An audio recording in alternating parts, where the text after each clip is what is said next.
Welcome to Madhouse Creations. Today I'm going to show you guys how to create a spooky big mouth pumpkin using foam pumpkins.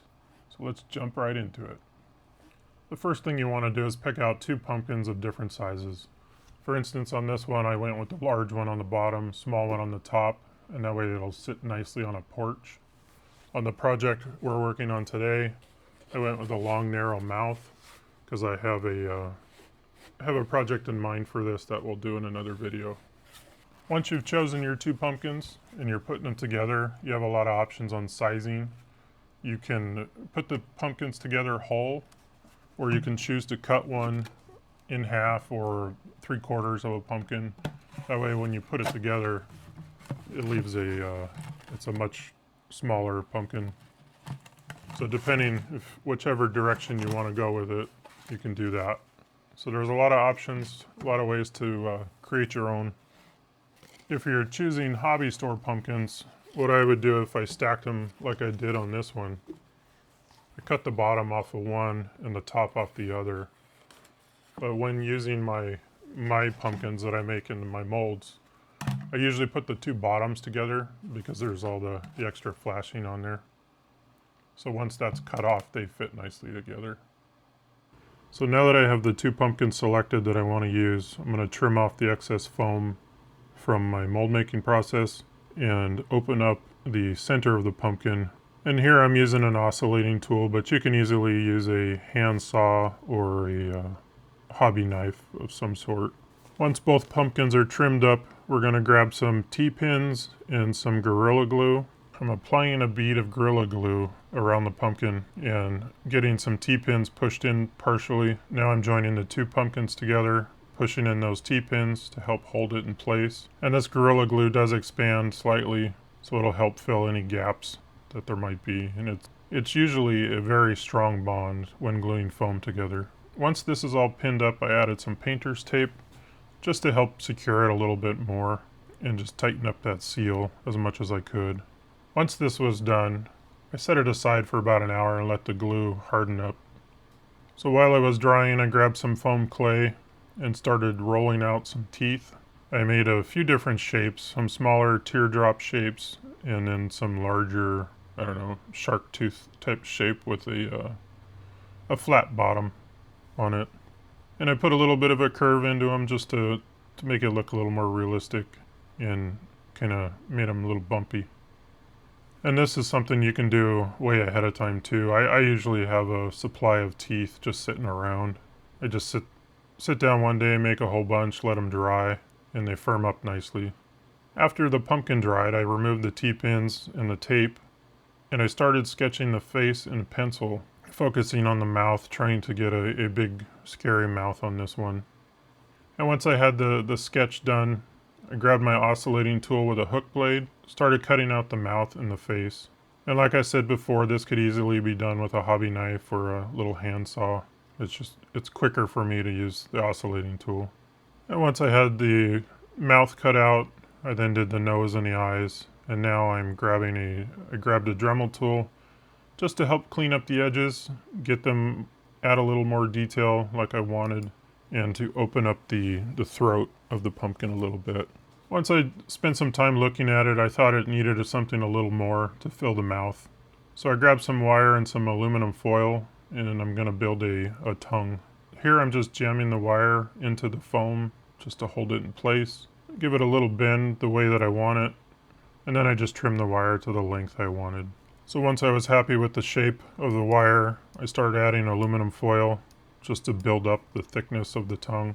And here I'm just flattening it out a little bit with my pliers. After I was happy with the shape, I grabbed some masking tape and covered the entire tongue with masking tape.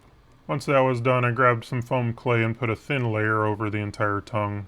Once it was covered in foam clay, I just grabbed a silicone tip tool and using that and my fingers to add some texture and then a little bit of water to smooth out the rest of it. And once I was happy with the tongue, I just set it aside because that's gonna need to dry for at least a day. And now back on the pumpkin, using the foam clay, I'm gonna add a snake of foam clay around the seams of the pumpkin to help blend the two together, adding a little bit of water to help it stick. And just go around pushing it in, and then I built it up with a couple layers of foam there, and just blend it in, try to make it seamless, and using the water to smooth it out. And then I grabbed another silicone tip tool and tried to continue the lines of the pumpkin down into the foam just to help blend it. One thing I've found when using this foam clay is when it dries, it does puff up a little bit. So if you think the detail you're adding is a little bit too much, it actually ends up kind of flattening itself out. And once that's done, I'm going to take some larger snakes of foam clay and start building up the mouth. I want the mouth to look like it's screaming, so trying to blend the joint between the two pumpkins together. And just use that same technique, adding a little water to help it stick, and spread it out with my fingers and some silicone tip tools. And then I just work my way around the entire mouth, trying to round off the edges of like the cheek area just to make it blend in a little bit better. And once I was happy with that, I grabbed some teeth that I had previously made that were already drying or already dry. And one thing about using the water on the foam is that once you smooth it out to the way you like, the water seems to make it sticky. So it made it really easy to put the teeth on. You just basically just pushed them on and they stick almost instantly. So here I'm just working on the bottom of the mouth, adding the larger teeth, spreading them out and pointing them the way I want. And then once I have all the large teeth in, I go back with the small teardrop shaped teeth, put in some smaller teeth, just to fill in the gaps and give it a little bit more of a menacing look. Once I was happy with the teeth, I set it aside to dry. And it ended up being about 3 days before I was able to get back to the project. So everything was really nice and firm by the time we start working on it again. This is about 3 days later, and I'm taking some small snakes of foam clay and putting it around the base of each tooth. This kind of gives it the appearance of the tooth breaking through the gums. And then using a little ball tool, I just gave it some texture and helped spread out the clay. And I just worked my way around the entire mouth doing this. Once I was happy with the gums, I started adding some large foam snakes to give it the appearance of it having lips. Here I just put it on and then pushed the bottom of it, smoothed out the bottom of it, but left the upper part kind of rounded. I put another layer on just to make it the thickness that I wanted. And then using the silicone tools, my fingers, and the ball tool to just give it some texture, a little bit of water to smooth that out. And again, working my way around. And once the bottom lip was done, I did the same thing on the top lip. Once I was happy with it, I moved on to the nose and the eyes. Just using that same technique of using small snakes of clay, I just put it around the nose and the eyes, trying to blend the edge of the cuts and give it a little bit of texture that'll hold the paint later. My fingers were a little big here, so I had to use a tool to get in there and really smash it in. I think if I was going to do this again, I'd probably do it without a nose. I don't think the nose really adds a whole lot to it. So now working on the eyes, adding some clay on the bottom first, just to get that blended in and smoothed out. And now I'm building up the brow of the eye, trying to make these really thick, kind of give it like a scowling look. And then I added some little veins, whatever you want to call them, going down the side of the mouth, just to give it a little something extra. And then once I was happy with that, I just set it aside and it dried for another day. This is the next day and everything was dry, pretty firm. So I started off painting the inside of the mouth with some white spray paint, just to help it reflect any light that I might potentially add later. And then I grabbed some Rust-Oleum 2X black spray paint. I started off by spray painting the tongue. After I finished the tongue, I spray painted the entire pumpkin black. And I got a little more black in the mouth than I was trying to, but it all worked out in the end. Now that the whole pumpkin is coated, just hitting any final spots that I might have missed. Set that aside to dry for a little bit. So it's about 2 or 3 hours later. I grabbed some Nova acrylic burgundy paint to paint the tongue. So I'm going to put a nice base coat on the entire tongue. And this was my first time using the Nova paint, and it's really good paint. I think I'm going to stop buying all the Walmart acrylic paint, and switch over to using this Nova paint. It's just it's really good stuff. Now here I'm just going to set the tongue aside to dry. I'm just dry brushing some white on the entire pumpkin to help pull out the high points, keeping the black and the low points. This will help later when I put the orange on it. So I just go around the entire pumpkin, covering the whole thing. Now I'm hitting it with a heat gun just to dry a little quicker. It's getting kind of cold in the garage. I think it was about 10 degrees outside when I was doing this, so it's taking a while for the paint to dry. Now I'm going to paint the entire pumpkin orange. I put about 3 coats of orange on this pumpkin to get it to the color I want. Now here, this is the third and final coat of paint. While the pumpkin was drying, I remembered that I had some pearl paint that I've never tried before. I wanted to throw something a little different on the tongue. So this is actually, it's a clear paint with a green pearl.